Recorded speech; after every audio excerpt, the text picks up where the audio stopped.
Good morning student. अपने topic को हम आगे कंटिन्यू करेंगे। अभी हमने पढ़ा था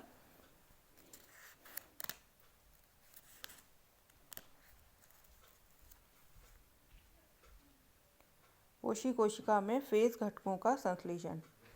इसके बाद है एक नए फेस कण का निर्माण, formation of a new face particle. किस तरह से एक नए फेस कण का निर्माण होगा। न्यूक्लिक एसिड और प्रोटीन, क्या न्यूक्लिक एसिड और प्रोटीन के संयोजन से नए फेस कण बनते हैं। नए फेस कण पार्टिकल किससे बनते हैं? प्रोटीन और न्यूक्लिक एसिड के जुड़ने से। इस प्रक्रिया को परिपक्वता कहा जाता है, यानी मैच्योरेशन कहा जाता है, और इसे वायरल जीनोम द्वारा नियंत्रित किया जाता है।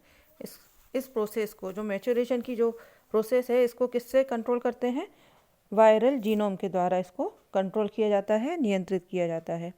इस प्रक्रिया में अणु संक्षेपण से गुजरते हैं। जो इसके पार्टिकल होते हैं वो किससे गुजरते हैं? संक्षेपण से या कंडेंसेशन से। ठीक है, संक्षेपण का मतलब होता है कंडेंसेशन से गुजरते हैं। फेस का सिर बनाने के लिए प्रोटीन उप इकाइयों न्यूक्लिक एसिड अणु के चारों ओर एकत्रित होते हैं। अब हमने इसका बैक्टीरियोफेज का स्ट्रक्चर देखा था, जैसा कि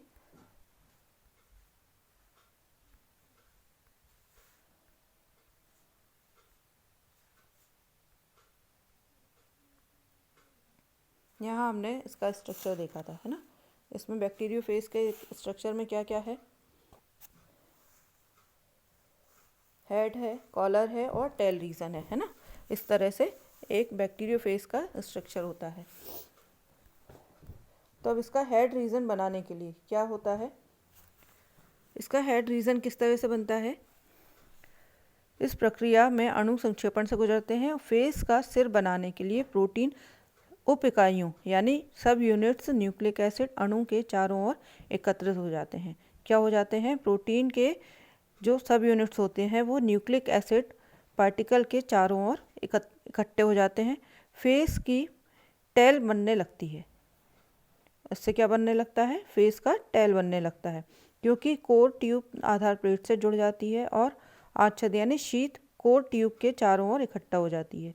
इस समय पूंछ बीच में कॉलर लेकर सिर के आधार से जुड़ जाती है और पुच्छ के तंतु तब आधार प्लेट से जुड़ जाते हैं, और इस तरह से एक बैक्टीरियोफेज की संरचना बन जाती है, जिसमें हमको हेड, कॉलर और क्या मिल जाता है? टेल वाला रीजन हमें प्राप्त होता है।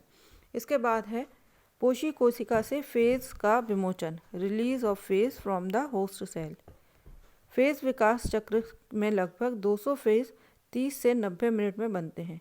मतलब एक जो इसका जो साइकिल कंप्लीट होगा उसमें लगभग 200 फेज बनाने में, एक फेज का स्ट्रक्चर हम देख रहे हैं तो उसमें हमें क्या मिल रहा है? हेड, कॉलर और टेल मिल रही है। ठीक है, तो 200 फेज लगभग बनने में कितना टाइम लग रहा है? 30 से 90 मिनट का टाइम लगता है। होस्ट सेल में फेज डीएनए लाइसोजाइम को मुक्त करता है, यानी रिलीज करता है, जो होस्ट सेल वॉल के लाइसोजाइम के कारण बनती है। इस प्रकार फेज कणों को मुक्त करता है। मतलब जो फेज है, जो बैक्टीरियोफेज जो है वो क्या कर रहा है? पार्टिकल्स को रिलीज कर रहा है। इस प्रक्रिया के दौरान फेज का पुच्छा फाइबर जीवाणु से जुड़ जाता है। फिर फेज अपने डीएनए धागे से मतलब जो इसमें थ्रेड लाइक फाइबर जो होते हैं ना, जो कोर टेल वाले रीजन में पाए जाते हैं, टेल फाइबर जो होते हैं, उनको होस्ट जीवाणु जैसे ई कोलाई K12 पर भर देता है। डीएसडीएनए में चेंज हो जाता है, डीएसडीएनए धागा तब एक गोलाकार डीएनए में चेंज हो जाता है, जो कि एक विशिष्ट साइट पर झिल्ली से जुड़ता है और उसकी कॉपी बनाना शुरू कर देता है।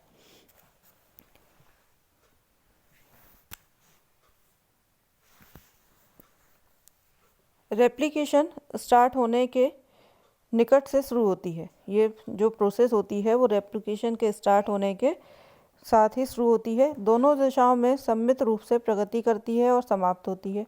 जब दो प्रतिकृति कांटे एक दूसरे से मिलकर एक विशिष्ट थीटा जैसी संरचना बनाते हैं, संश्लेषित आकार की डॉटर डीएनए अणु रोलिंग सर्कुलर मॉडल द्वारा दोहराते हैं और जीनोम युक्त लंबे धागे जैसे कॉन्केट मीटर विकसित करते हैं। एकल स्ट्रैंडेड संसर्जक सिरों के साथ उचित लंबाई को एंजाइमों द्वारा काट दिया जाता है और लैम्डा फेस के शीर्षों में पैक किया जाता है। फेस डीएनए प्रतिलेखन से गुजरता है और कैप्सिड और अन्य फेस प्रोटीन बनाने के लिए कोडिंग संदेश विकसित करता है। ये पोषी पॉलीमरेज द्वारा शुरू हो जाता है।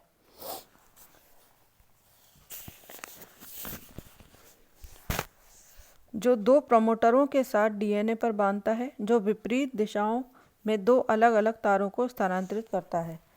पर्याप्त संख्या में वायरल घटकों के संश्लेषण के बाद में एकत्रित होते हैं, जो पोषी कोशिका के विश्लेषण द्वारा स्रावित किए जाते हैं। ये स्रावित किए गए लैम्डा फेज एक नए जीवाणु को संक्रमित करता है और एक नया लयन चक्र शुरू कर देता है, यानी लाइटिक साइकिल स्टार्ट कर देता है।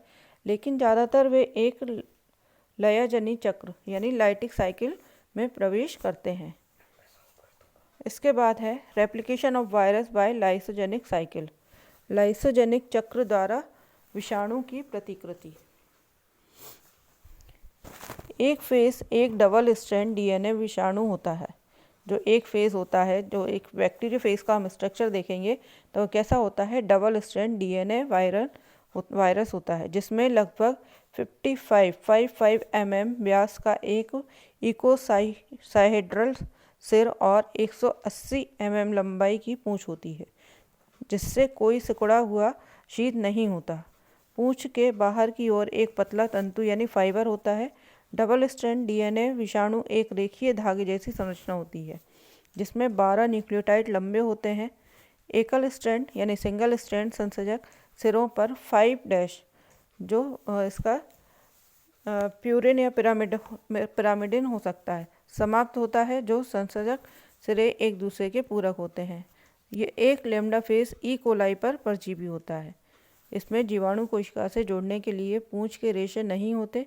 पूंछ जीवाणु कोशिका के सीधे संपर्क में आती है और कोशिका भित्ति में एक छिद्र बनाती है और कोशिका के फेस डीएनए को इंजेक्ट करती है। वायरल जीनोम एंजाइम की सहायता से एक विशिष्ट साइट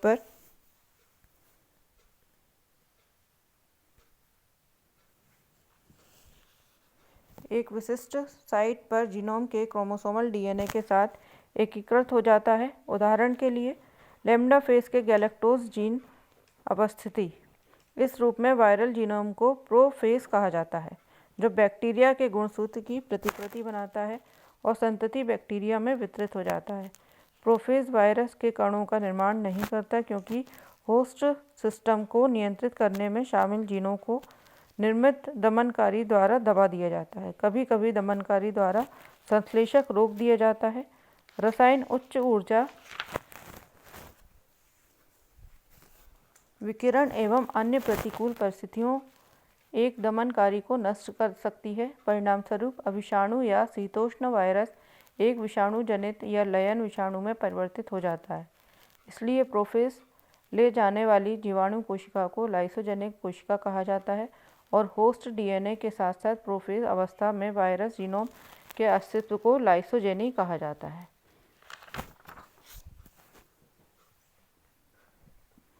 अब यहाँ जो दिया हुआ है इसका lysogenic life cycle of bacteriophage, इसका लाइसोजेनिक लाइफ साइकिल यहाँ पे दिया हुआ है। इसमें क्या है, सबसे पहले ऊपर ये बैक्टीरियोफेज दिया हुआ है।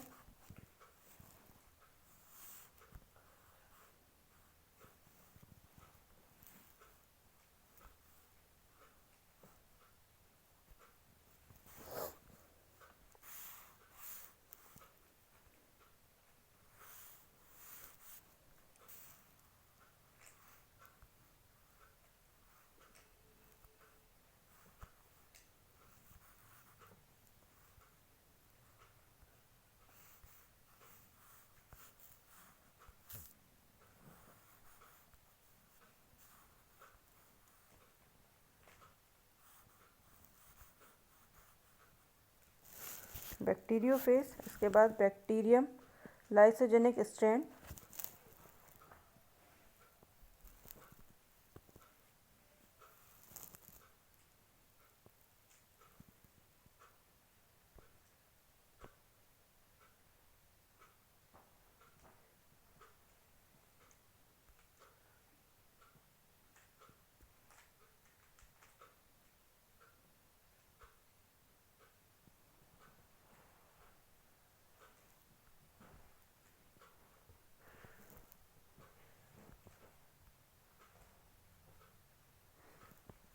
Bacteriophage, bacterium lysogenic strand, bacterial DNA, ये बाहर जो है वो